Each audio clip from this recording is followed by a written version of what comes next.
जय हिंद दोस्तों, मैं अक्षय सर नारदगंज वाले। और आप देख रहे हैं क्लास 12 का फिज़िक्स। क्लास 12 के फिज़िक्स में लास्ट के क्लास में या फिर कहीं कि कल हम बताए थे कूलम्ब्स लॉ। कूलम्ब्स लॉ में कूलम्ब्स लॉ और कूलम्ब कांस्टेंट बताए थे। कूलम्ब कांस्टेंट सी से नोट किया जाता है। उसका ऐसा मात्रक बताए थे न्यूटन मीटर स्क्वायर पर कूलम्ब स्क्वायर। आज उससे आगे देखते हैं। देखिए उससे आगे क्या देखना है। आज जो समझने वाली बात है, जैसे इसको ध्यान से देखिए। एक चार्ज है Q1 और दूसरा पॉइंट चार्ज है Q2। अब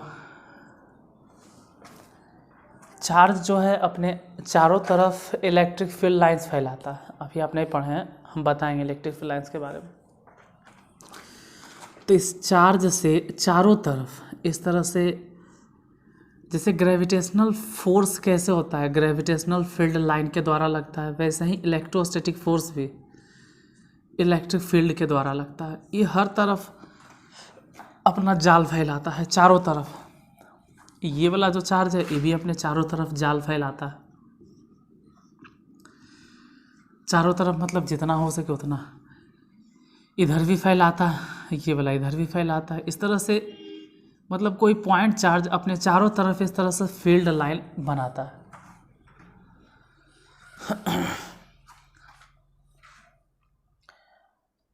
तो इन दोनों के बीच में अगर डिस्टेंस r है मान लेते हैं, तो इसके बीच में कितना फोर्स लगेगा, इलेक्ट्रोस्टैटिक फोर्स। तो ये सब चीज़ हम समझा दिए थे कि डायरेक्टली प्रोपोर्शनल होता है किसके, चार्ज के मैग्नीट्यूड के प्रोडक्ट के बराबर। मतलब Q1 और Q2 के गुणनफल का सीधा समानुपाती और बीच के दूरी के वर्ग का व्युत्क्रमानुपाती। फिर हम ये भी कहे थे कि इसको बराबर में बदलने के लिए C गुना कर दो, Q1 इंटू Q2 बटा में R स्क्वायर। फिर F इक्वल टू हम थोड़ा सा लिखे थे कि C को लिखो 1/4 pi epsilon not Q1 into Q2 बटा में R स्क्वायर। ये तो समझ में आता है कि Q1 और Q1 जितना ज़्यादा होगा उतने ज़्यादा इलेक्ट्रोस्टैटिक फोर्स लगाएगा। जैसे कि कोई चुंबक है, छोटा चुंबक है तो लोहे को उतना आसानी से नहीं खींचेगा। अगर बड़ा चुंबक है तो लोहे को आसानी से खींचेगा। मान लीजिए जैसे एक तरफ चुंबक है और एक तरफ लोहा है। ये चुंबक है, इसको हम नाम देते हैं मैग्नेट, इधर आयरन। तो इसके बीच में जो आकर्षण बल लगेगा वो दोनों पे डिपेंड करेगा। जैसे आप सिर्फ मैग्नेट को बढ़ा दीजिए तो भी आसानी से लोहे को वो खींच लेगा। या फिर एक काम करो, आप मैग्नेट को मत बढ़ाओ, आप आयरन को बहुत बड़ा कर दो, तब भी चुंबक उसमें जाके सट जाएगा आसानी से। अगर आप दोनों को बड़ा करते जा रहे हैं, चुंबक भी बड़ा करते जा रहे हैं, इधर लोहे को भी बड़ा करते जा रहे हैं, बहुत बड़ा मतलब कितना बड़ा, तो इधर इमेजिन करना है कि चुंबक का एक ट्रक हम तैयार कर दिए, चुंबक का ट्रक, और उधर से हम लोहे का ट्रक तैयार कर दिए और दोनों के बीच में किसी इंसान को खड़ा कर दिए। सोचो क्या हालत होगा। इधर से लोहे का ट्रक, इधर से चुंबक का ट्रक, दोनों जाएगा तो आदमी तो पास्ता बन जाएगा। हम किए क्या, दोनों के मैग्नीट्यूड को बढ़ा दिए, इधर चुंबक को बढ़ा दिए, लोहा को बढ़ा दिए। इतना बड़ा सिर्फ ऐसे कर रहे, इतना बड़ा कुछ नहीं होगा। जैसे इतना बड़ा मान लो कि लोहा है, इतना बड़ा चुंबक है, ये दोनों एक दूसरे में सटेगा। बीच में अगर उंगली भी रख देंगे ना तो ज़्यादा कस के चोट नहीं लगेगा। लेकिन अगर 10 kg का चुंबक और उसके सामने 10 kg का लोहा, अब बीच में उंगली इसे रखेंगे, दोनों अगर सटेगा तो हो सकता है कि उंगली पीस देगा। मान लो 50 kg का चुंबक और 50 kg का लोहा दोनों को बढ़ा दिया, तब उंगली रखेंगे, तब तो हालत ख़राब कर देगा, तब तो पिस्ता बना देगा। यानी आप क्या समझ रहे हैं कि चुंबक के मैग्नीट्यूड को हम बढ़ाते जा रहे हैं और लोहे के मैग्नीट्यूड को बढ़ाते जा रहे हैं, परिमाण को, तो उसके बीच में जो आकर्षण बल है वहाँ तो हमेशा आकर्षण बल ही लगेगा, आकर्षण बल बढ़ते जा रहा है। सेम चीज़ होता है चार्ज में। अगर आप दोनों चार्ज को बढ़ाते जा रहे हैं तो उसके बीच में लगने वाला स्थिर वैद्युत बल भी बढ़ते जाएगा, चाहे वो आकर्षण बल हो चाहे तो विकर्षण बल हो। अगर दोनों में अलग अलग चार्ज है तो आकर्षण बल होगा, सेम चार्ज है तो विकर्षण बल होगा। जैसे चुंबक और लोहे में हम कंपैरिजन किए, तुलना किए, वैसे ही चार्ज के बीच में तुलना होता है। अगर दोनों का चार्ज बड़ा कर देंगे तो उसके बीच में लगने वाला स्थिर वैद्युत बल बड़ा हो जाएगा। कूलम्ब का नियम यही कहता है या कूलम का यही कहना है कि दोनों आवेशों के बीच में लगने वाला जो अस्थिर वैद्युत बल है उनके आवेश के परिमाण के गुणनफल का सीधा समानुपाती होता है। ये तो आप लॉज में भी देख लिए थे। दूसरा क्या देखे थे कि जैसे चुंबक है, चार्ज को भूल जाइए आप, चुंबक और लोहे को पकड़िए। जैसे एक चुंबक और एक लोहा अगर दोनों इतना नज़दीक है तो हो सकता है हिल हिल के इसे सट जाए। थोड़ा सा दूर कर, इतना नज़दीक रखे तो सट गया, दूर रखे तो इसे से हिलेगा, सट जाएगा, और दूर करेंगे तो थोड़ा थोड़ा हिलेगा और फिर सट जाएगा। लेकिन अगर बहुत दूर कर दिए, हम जैसे जैसे दूर करते जाएंगे ना, दोनों के बीच में आकर्षण बल कमज़ोर होते जाएगा। लोहा को बहुत दूर, चुंबक को बहुत दूर कर दिए, इतना दूर कर दिए कि अब दोनों सट ही रहा है।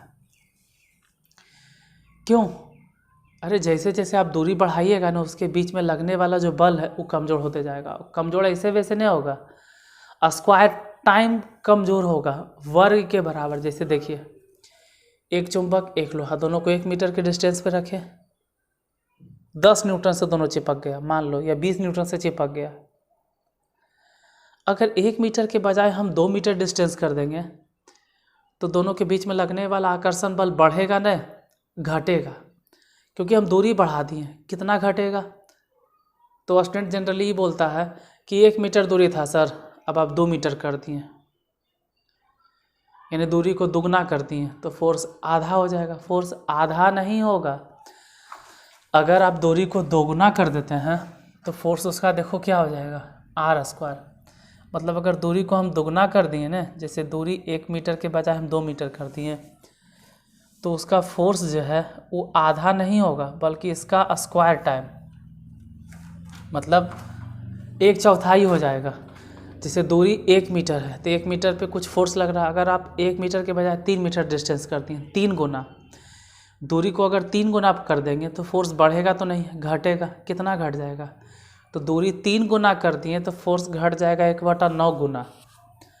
फिर से समझो, अगर दूरी हम 4 गुना कर दिए तो फोर्स घटेगा। कितना घटेगा? 1/16 गुना। मतलब स्क्वायर टाइम के हिसाब से ही घटता है, मतलब बहुत तेज़ी से घटता है। हम तो सोचे कि चलो भाई 1 मीटर था, 2 मीटर कर दिए, दूरी को दुगना कर दिए तो फोर्स आधा हो जाएगा। आधा नहीं होता, 1/4 हो जाता है, यानी दूरी के वर्ग का व्युत्क्रमानुपाती। तो कूलम का नियम यही तो कहता है कि 2 बिंदु आवेशों के बीच में सॉरी यार, तबीयत नहीं सही, फिर भी हमको लगा कि आज पढ़ा देते हैं आपके लिए। 2 बिंदु आवेशों के बीच में लगने वाला अस्थिर वैद्युत बल आवेशों के परिमाण के गुणनफल का सीधा समानुपाती, लेकिन बीच के दूरी के वर्ग का व्युत्क्रमानुपाती। ये चीज़ तो हमको समझ में आता है, आपको भी समझ में आ रहा होगा, अब हम समझा रहे हैं तो। लेकिन ये C को ऐसे क्यों लिखी, 1/4πε0? ये भी तो समझ में आना चाहिए, हर चीज़ को रटना तो है नहीं। तो देखिए, कहने का मतलब है कि पहले तो हम ये समझाते कि 1/4π क्यों हुआ।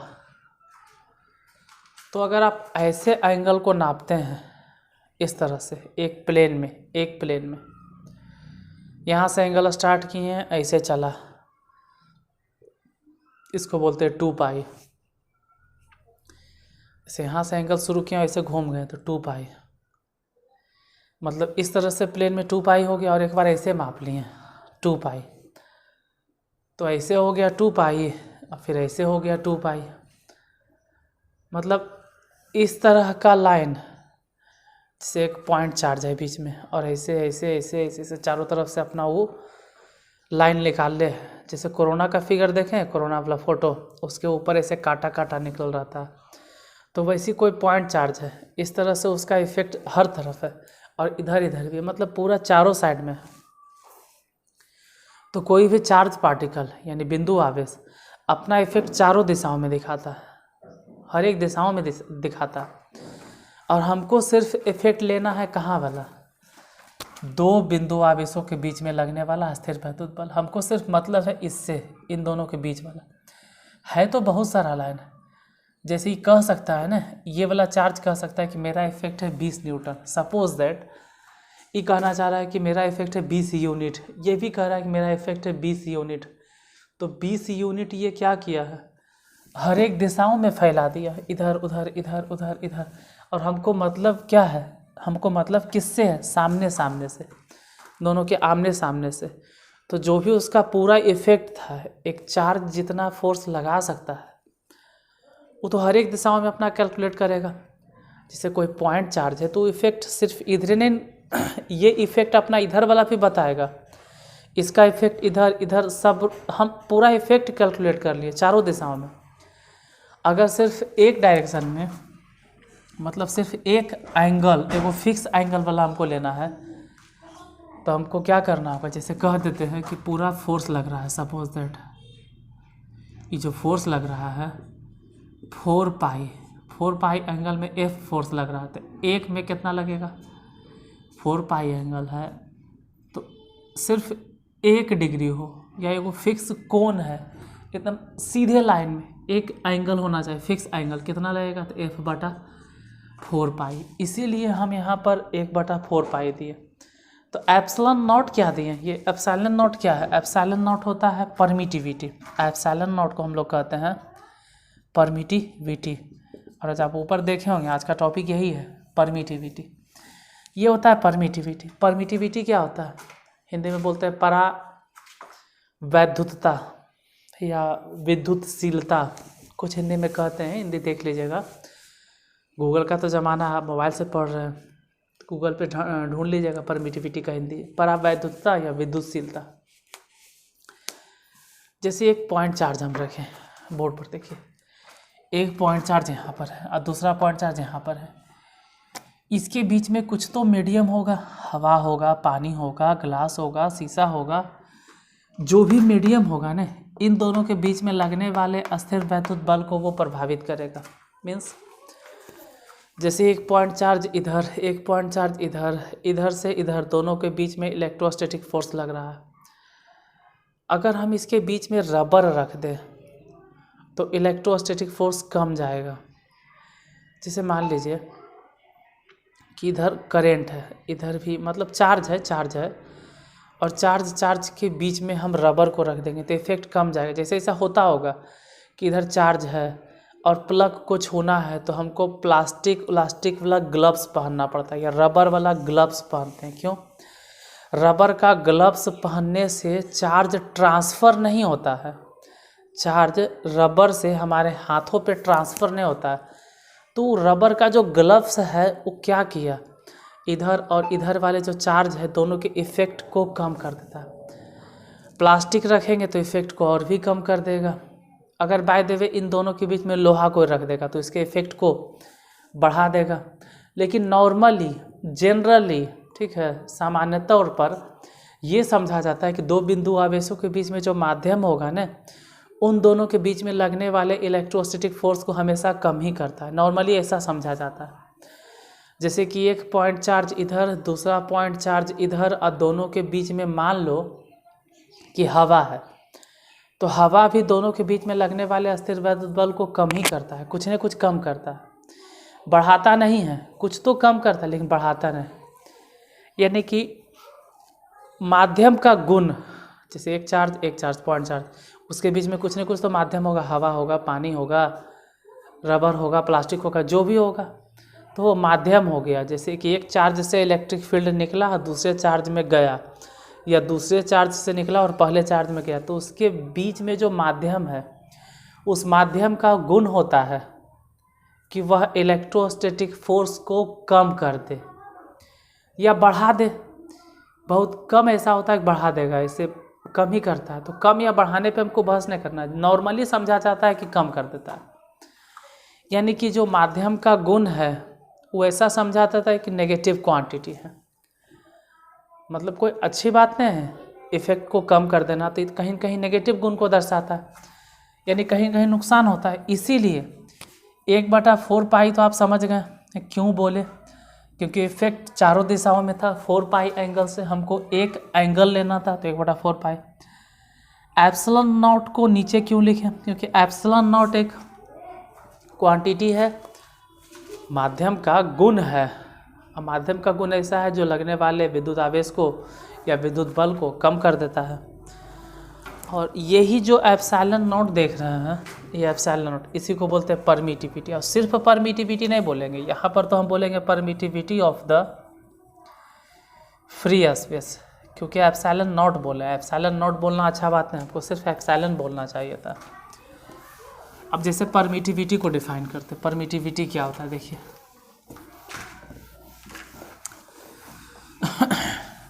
तो तबीयत सही नहीं है, जब धीरे धीरे पढ़ा। देखिए परमिटिविटी क्या होता है, धीरे धीरे पढ़ा रहे क्योंकि तबीयत अच्छा नहीं लग रहा, लेकिन फिर भी लगा चलो घर में रह के आपको पढ़ा देते हैं। यहाँ पढ़ाने में क्या जाता है। परमिटिविटी ये क्या है, तो हम लोग कह सकते हैं permittivity is the characteristic permittivity is the characteristic of medium between 2 point charge. अब हिंदी वाला कोई अकबकाएगा ना, हम हिंदी में भी बोलेंगे, ठीक है, हिंदी वाले भी पेशेंस रखिएगा। Permittivity is the characteristic of medium between 2 point charges which affects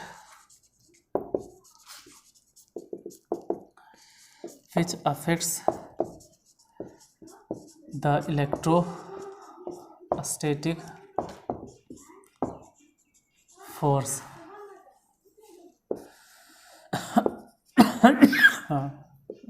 between 2 point charges। Sorry यार, तबीयत बहुत ज़्यादा खराब है, लेकिन फिर भी लगा चलो इतना दिन से हम पढ़ाए नहीं, किधर तो आज पढ़ा देते हैं। सॉरी यार, मार्कर किधर गया।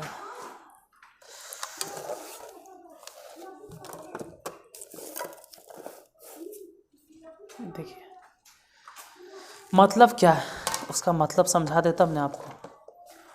जिसे कहना क्या चाह रहा है कि permittivity is the characteristic, permittivity एक गुण है। किसका गुण है? Of medium.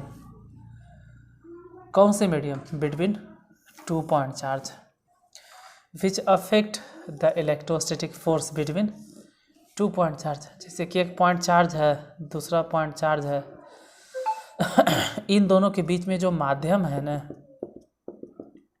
हवा हो, पानी हो, रबर हो, ग्लास हो, शीशा हो, जो भी हो, कागज़ हो, इसी माध्यम का गुण होता है जो इन दोनों के बीच में लगने वाले इलेक्ट्रोस्टैटिक फोर्स को प्रभावित करता है। उसको एप्सिलॉन से डिनोट करते हैं। It is denoted by epsilon. Epsilon बोलो या एप्सिलॉन बोलो, हिंदी वाले छात्र लिख लेंगे। दो बिंदु आवेशों के बीच में स्थित माध्यम का वह गुण, दो बिंदु आवेशों के बीच में स्थित माध्यम का वह गुण जो उनके बीच लगने वाले अस्थिर वैद्युत बल को प्रभावित करता है, उसे परावैद्युता या विद्युतशीलता कहते हैं। इसे एप्सिलॉन से सूचित किया जाता है। एप्सिलॉन, सिर्फ एप्सिलॉन बोलेंगे, क्योंकि अगर एप्सिलॉन नॉट बोल दिए तो उसको कहा जाएगा एब्सोल्यूट परमिटिविटी। इसको भी थोड़ा देख लेते हैं कि एब्सोल्यूट परमिटिविटी क्या होता है।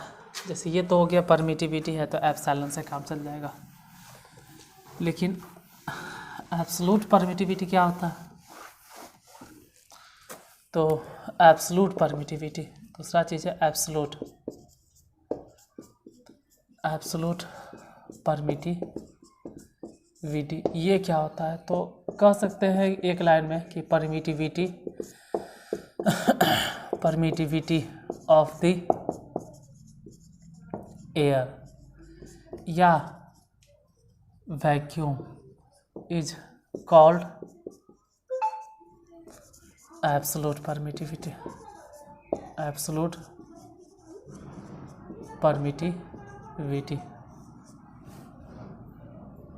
या इसी को कहा जाता है permittivity of the free space. इसी को हम लोग बोलते हैं permittivity of the free space. It is noted by epsilon not. Epsilon not इसको पढ़ा जाएगा, एप्सिलॉन नॉट। जैसे जनरली कुलम्ब फोर्स में आप देखोगे 1/4 पाई एप्सिलॉन नॉट रहता है, Q1 × Q2 बटा में R²। जनरली ऐसा नहीं कि हमेशा यही वाला मिलेगा, तो इसको एप्सिलॉन नॉट बोलते हैं। ये हो गया permittivity of the free space. Hindi वाले छात्र लिख लेंगे कि निर्वात तथा निर्वात या हवा का परावैद्युतांक या परावैद्युतता ही निरपेक्ष परावैद्युतता कहलाता है। एक चीज़ और है इसमें, ठीक है, यहीं तक नहीं रुकता है ये कहानी, इसमें टर्म और रिपीट होगा। और एक चीज़ और मिलता है, रिलेटिव परमिटिविटी। ये क्या होता है रिलेटिव परमिटिविटी? देखिए जनरली Q1 Q2 अगर इसके बीच में मान लेते हैं कि मीडियम है, अगर है मीडियम, ठीक है, तो इसको तो बोलेंगे कि एप्सिलॉन m। और Q1 और Q2 अगर इसके बीच में नहीं कुछ है, एयर है या वैक्यूम है, तो इसके परमिटिविटी को बोला जाएगा एप्सिलॉन नॉट। ये हो गया एप्सिलॉन m, मतलब परमिटिविटी ऑफ द मीडियम, इसको बोलेंगे permittivity of the free space. तो यही दोनों के बीच में जो कंपैरिजन होता है ना, जो भी हम कंपैरिजन करेंगे वही कंपैरिजन कहलाएगा रिलेटिव परमिटिविटी। अभी होता क्या है, तो ये तो हो गया एप्सिलॉन m को बोलेंगे हम लोग permittivity, permittivity of the medium, इसको कहा जाएगा परमिटिविटी ऑफ द मीडियम। और एप्सिलॉन नॉट को कहा जाएगा permittivity of the free space. एक एप्सिलॉन और आपको मिलेगा जब न्यूमेरिकल बनाओगे, तो वहाँ पर एक एप्सिलॉन और मिलता है, एप्सिलॉन r। इसको क्या कहा जाता है? इसको हम लोग बोलते हैं relative permittivity, relative permittivity of the medium. तो 3 टर्म देखने को मिलेगा, एक मिलेगा मीडियम का परमिटिविटी, एक फ्री स्पेस की परमिटिविटी और एक रिलेटिव परमिटिविटी। अब इन तीनों में क्या रिलेशन है, तीनों में क्या रिलेशन है? तो रिलेशन रटवाने से पहले हम आपको समझाते हैं।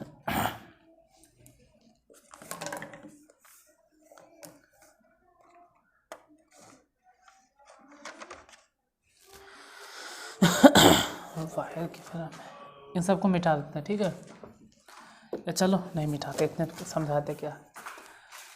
जैसे कि परमिटिविटी क्या है, देखो अगर कहते हैं कि माध्यम का परमिटिविटी ज़्यादा है, मोर परमिटिविटी, तो अगर परमिटिविटी ज़्यादा है तो कोई अच्छा बात ही नहीं है, एक गलत चीज़ है। परमिटिविटी इज़ लार्ज, और तो परमिटिविटी इज़ लार्ज इसका मतलब है कि इलेक्ट्रोस्टैटिक फोर्स लेस।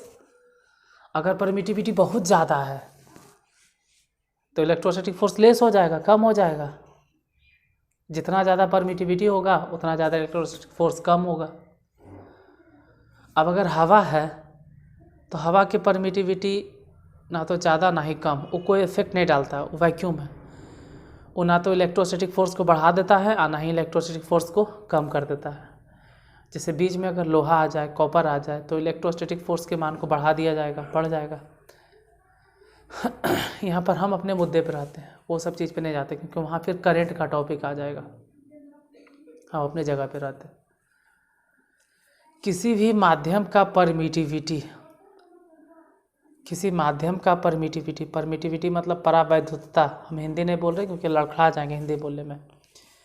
तो किसी भी माध्यम का परमिटिविटी हवा के परमिटिविटी के जय गुना होता है, जितना गुना होता है उसी को हम लोग कहते हैं रिलेटिव परमिटिविटी। रिलेटिव मतलब एक रिलेशन बनाना है, किसी माध्यम के परमिटिविटी का रिलेशन फ्री स्पेस के परमिटिविटी के साथ में बनाना है। जैसे कि फ्री स्पेस के परमिटिविटी हो गया, मान लो 2 यूनिट मान लेते हैं, और माध्यम का परमिटिविटी हो गया 20 यूनिट। तो माध्यम का परमिटिविटी 20 यूनिट, इससे कई गुना ज़्यादा है। हम बोले कि फ्री स्पेस का 2 यूनिट और माध्यम का बोले हैं 20 यूनिट, तो 2 से कई गुना ज़्यादा है, 10 गुना। यही जो 10 गुना होता है ना, इसी को हम लोग कहते हैं रिलेटिव परमिटिविटी। इसे ही कहा जाता है रिलेटिव परमिटिविटी। अब देखो हम डिफाइन कैसे करेंगे इसको। तो डेफिनेशन तो कुछ भी हो, पहले समझा देते हैं। रिलेटिव परमिटिविटी को लिखा जाएगा परमिटिविटी ऑफ द मीडियम और बटा में permittivity of the free space. ये जो रिलेटिव परमिटिविटी है ये किसके बराबर हो गया? तो परमिटिविटी ऑफ द मीडियम और बटा में permittivity of the free space. इसी को कहा जाएगा रिलेटिव परमिटिविटी। तो हम यहाँ से ये भी तो कह सकते हैं कि किसी मीडियम का परमिटिविटी क्या हो जाएगा, तो उसका रिलेटिव परमिटिविटी में गुना कर दो permittivity of the free space को, ऐसे निकल जाएगा। या सिर्फ अगर आप एप्सिलॉन नॉट निकालना चाहते हैं तो परमिटिविटी ऑफ द मीडियम बटा में रिलेटिव परमिटिविटी। तीनों में से जो भी याद रखना याद रखो। रिलेटिव परमिटिविटी को हम ऐसे डिफाइन कर सकते हैं कि the ratio of permittivity of the medium to the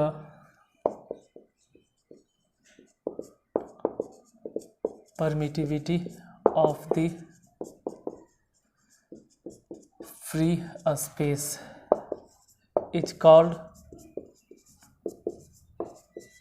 relative permittivity। कुछ लोग पूछते हैं कि इसका एसआई मात्रक क्या होगा, तो देखो ऊपर भी परमिटिविटी है, भले ही मीडियम का हो, नीचे फ्री स्पेस का परमिटिविटी हो, तो परमिटिविटी का एसआई मात्रक जो ऊपर में होगा वही एसआई मात्रक नीचे भी होगा। तो ऊपर वाले से नीचे वाला कट गया, तो हम लोग कह सकते हैं कि it is unitless quantity. And सिर्फ यूनिटलेस का है, हम ये भी कह सकते हैं कि it is dimension less quantity. Dimension भी नहीं होगा, जब यूनिट ही नहीं होगा तो डायमेंशन कहाँ से होगा, डायमेंशन भी नहीं होगा इसका। तो रिलेटिव परमिटिविटी यूनिट लेस तो है ही है और डायमेंशन लेस भी है, क्योंकि यह 2 समान राशियों का अनुपात है। अच्छा, इसको हम ऐसे भी डिफाइन कर सकते हैं, ये तो आप समझ गए होंगे, इसका स्क्रीनशॉट भी आप ले लिए होंगे। इसको ऐसे भी डेफिनेशन इसका डेफिनेशन ऐसे भी लिखा जा सकता है। देखिए, समझने वाली बात है। पहले आप ये समझिए कि फ्री स्पेस में जो फोर्स लग रहा है और फिर किसी माध्यम में जो फोर्स लग रहा है उसको निकालते हैं। फ्री स्पेस का फोर्स क्या होता है? 1/4 पाई एप्सिलॉन नॉट गुने Q1 × Q2 बटा में R² बटा में। अब माध्यम में रख दिए थे 1/4 पाई एप्सिलॉन और m हो जाएगा, क्योंकि माध्यम में चार्ज तो वही होगा Q1 × Q2। देखो चार्ज Q1 Q2, एक बार हम दोनों को फ्री स्पेस में रखें तो एप्सिलॉन नॉट बोले, और एक बार वही चार्ज को, जितना चार्ज यहाँ उतना चार्ज जितना, उतने ही दूरी पर अब ये माध्यम में रखे तो 1/4 pi epsilon not 1/4 pi epsilon not Q not cut गया, R² कट गया, तो बचा कुछ एप्सिलॉन m। इसको सबसे ऊपर भेज दो और एप्सिलॉन नॉट तो नीचे आ जाएगा। ये सबसे नीचे सबसे ऊपर, तो यही चीज़ बात तो हम लिखे थे। देखो तो एप्सिलॉन m बटा में एप्सिलॉन नॉट। तो परमिटिविटी के हिसाब से फिर रिलेटिव परमिटिविटी को हम डिफाइन कर सकते हैं ना। तो एक और डिफिनेशन है, उसको भी देख लीजिए। हम ऐसे भी कह सकते हैं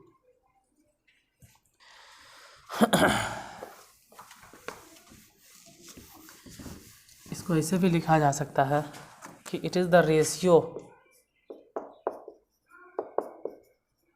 it is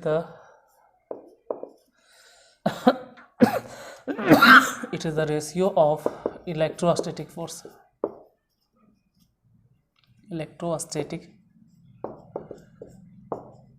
force, it is the ratio of electrostatic force between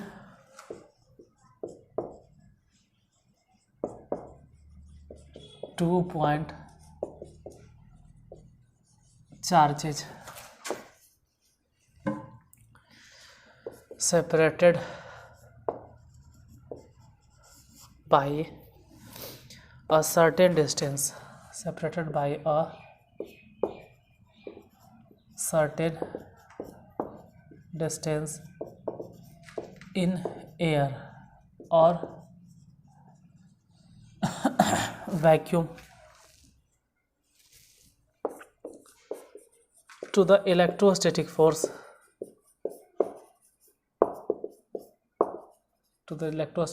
between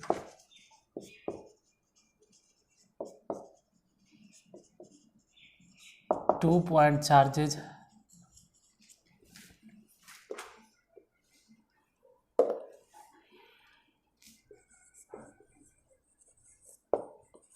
separated by same distance, उतना ही डिस्टेंस पे same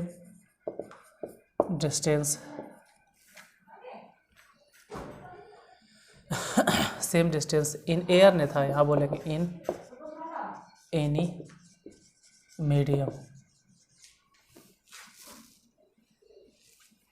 this is known as relative permittivity.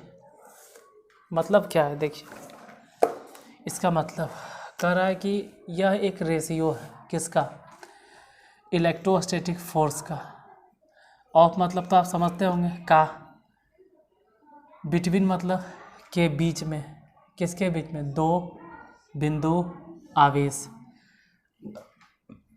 Separated अलग रखा जाता है, बाई अ सर्टेन डिस्टेंस एक निश्चित दूरी पर रखा जाता है, इन एयर या वैक्यूम, या तो एयर में या तो वैक्यूम में। इट इज़ अ रेशियो, यह एक प्रकार का रेशियो होता है। किसका रेशियो है, ऑफ मैंने कहा किसका रेशियो, तो इलेक्ट्रोस्टैटिक फोर्स का, between two point charge separated by a certain distance in air. मतलब एयर में जो फोर्स लग रहा है दो बिंदु आवेशों के बीच में, सॉरी एफ एम ने होगा एफ नॉट का मतलब हो गया कि Q1 और Q2 दोनों के बीच में आर डिस्टेंस है, और इन दोनों के बीच में है क्या, कुछ नहीं, तो एयर कह सकते हैं, या दोनों के बीच में है क्या, अगर एयर भी नहीं है तो वैक्यूम कह सकते हैं। तो इसके बीच में कुछ न कुछ तो इलेक्ट्रोस्टैटिक फोर्स लगेगा, वही तो कह रहा है, it is the ratio of electrostatic force between two point charges separated by a certain distance in air or vacuum to the electrostatic force between 2 point charges separated by same distance in any medium। मतलब Q1 और Q2 को उतने ही distance पे रखा जाएगा, लेकिन इस बार air में नहीं, इस बार कह रहे हैं मीडियम में। तो इसके बीच में जो फोर्स लगेगा उसी को हम लोग कहेंगे रिलेटिव परमिटिविटी, एप्सिलॉन आर। मतलब आप ऐसे भी डिफाइन कर सकते थे कि दो बिंदु आवेशों को निर्वात में रखने पर, दो बिंदु आवेशों के बीच में निर्वात में रखने पर जो अस्थिर वैद्युत बल लगता है, तथा उतने ही दूरी पर उन दोनों बिंदु आवेशों को किसी माध्यम में रखने पर जो अस्थिर वैद्युत बल लगता है, इन दोनों बलों के अनुपात को सापेक्षिक परावैद्युतता कहते हैं। आप ऐसे भी कह सकते हैं दो बिंदु आवेशों के बीच में, दो बिंदु आवेश के बीच में क्या कह सकते हैं इसको हिंदी समझाना बड़ी मुश्किल हो जाता है कभी कभी। यह एक प्रकार का रेशियो है, मतलब बाई सर्टेन डिस्टेंस, मतलब कि निर्वात में एक निश्चित दूरी पर दो बिंदु आवेशों के बीच में लगने वाला अस्थिर वैद्युत बल, निर्वात में एक निश्चित दूरी पर दो बिंदु आवेशों के बीच में लगने वाला स्थिर वैद्युत बल तथा उसी दूरी में या उसी दूरी पर किसी माध्यम में लगने वाला स्थिर वैद्युत बल के अनुपात को सापेक्षिक परावैद्युतता कहते हैं। इसको दोबारा से रिवाइंड करके लिख लीजिएगा, ठीक है। इसको डिनोट किया जाता है एप्सिलॉन आर से। एक चीज़ और बताना था कि ये जो रिलेटिव परमिटिविटी है ना, इसी को कहा जाता है dielectric constant. Dielectric constant. अगर आपसे कोई डाइलेक्ट्रिक कांस्टेंट का डेफिनेशन पूछे तो डाइलेक्ट्रिक कांस्टेंट का डेफिनेशन बताओ, या फिर आप रिलेटिव परमिटिविटी का डेफिनेशन बता दो, दोनों सेम चीज़ बा। डाइलेक्ट्रिक कांस्टेंट को ही कहते हैं रिलेटिव परमिटिविटी। तो 1 मिनट देख लेते हैं नीचे तक दिख रहा है।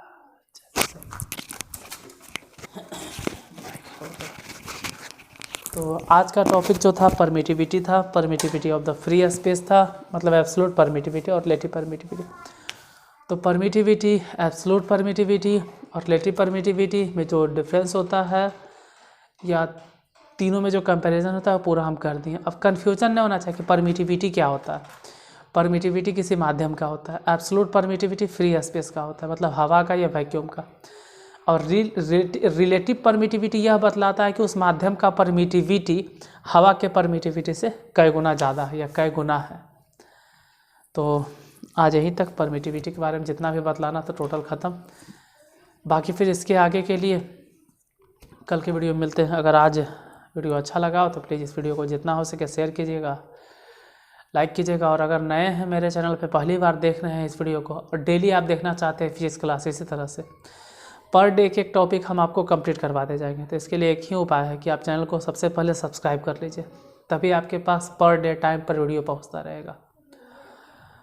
और हो सकता है कि हम 28 फरवरी को या 1 मार्च को वीडियो नहीं शूट कर पाएँ, नहीं आपको क्लास मिल पाए, तो अकबकाना नहीं है, ठीक है। मार्च से 1 मार्च या 2 मार्च से आपको कंटिन्यू, 1 मार्च से आपको कंटिन्यू क्लास मिल जाएगा। पेशेंस रखिएगा, उबना नहीं है। अभी आपके पास 1 साल टाइम है। आज यहीं तक, आज के लिए धन्यवाद, फिर कल मिलते हैं।